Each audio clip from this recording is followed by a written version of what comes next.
ҷасади духтари 10-сола пайдо шуд. Ӯ бо хоҳараш ғарқ шуда буд.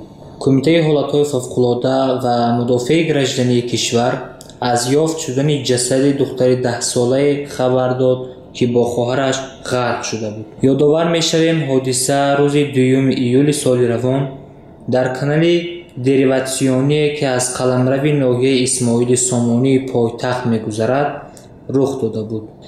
ду хоҳар, ки яке 10 ва дуюми 12 сол доштанд, ҳангоме мехостанд аз ҷои номувофиқ каналро убур кунанд, сарозер шуданд.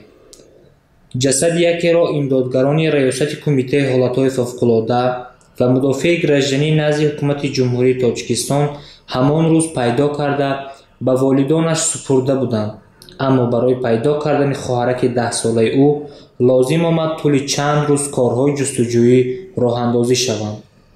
ниҳоят Кумитаи ҳолатҳои фавқулода хабар дод, ки рӯзи 13 июли соли равон ҷасади духтари дуюм низ пайдо ва ба волидонаш супурда шуд.